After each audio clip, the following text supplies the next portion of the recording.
गुरुर्ब्रह्मा गुरुर्विष्णू गुरुर्देवो महेश्वरा गुरुः साक्षात् परब्रह्म तस्मै श्री गुरवे नमः. श्री गणेश दत्त गुरुभ्यो नमः. परमपूज्य श्री रामकृष्ण सरस्वती स्वामी महाराजांनी दिलेल्या मार्गदर्शनपर आशीर्वादांचे मी पठण करीत आहे.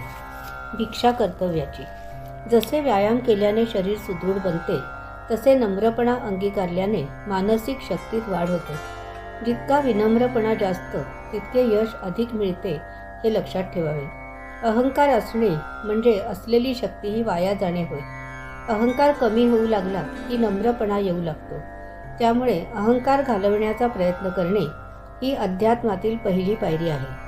महापुरुषांनाही अहंकाराने सोडलेले नाही. सर्व दृष्टीने समर्थ असताना देखील अहंकार कमी करण्याकरिता रामदास स्वामी झोळी घेऊन भिक्षा मागत असत.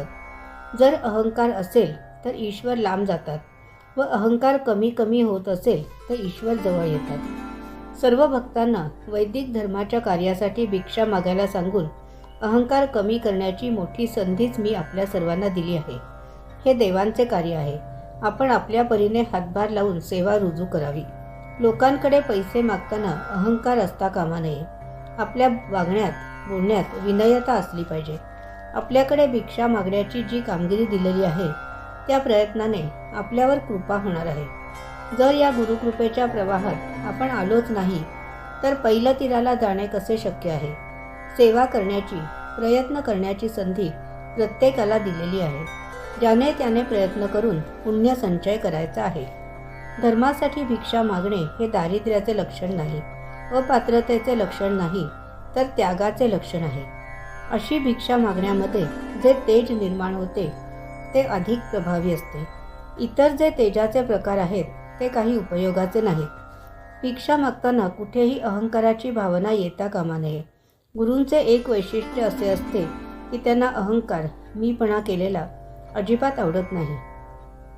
तेव्हा मी जे केलं असेल ते अल्पसं आहे व देवाने ते माझ्याकडून करून घेतले, अशी भावना आपण मनाला कायम शिकवावी. शिष्य नुसता जप करणारा नसावा, तर गुरूंचे कार्य तेच माझे कार्य ही भावना ठेवून कर्तव्य दक्ष असावे. भिक्षा मागायला जेव्हा आपण जातो तेव्हा त्याचीच शक्ती आपल्या पाठीशी असते. तीच आपल्याकडून कार्य करवून घेते. दैनंदिन साधनेसाठीतील आजच्या या भागाचे पठण परमपूज्य श्री गुरुदेवांच्या चरणी सादर अर्पण. ही सेवा परमपूज्य श्री गुरुदेवांच्या चरणी सादर अर्पण. श्री गुरुदेव दत्त.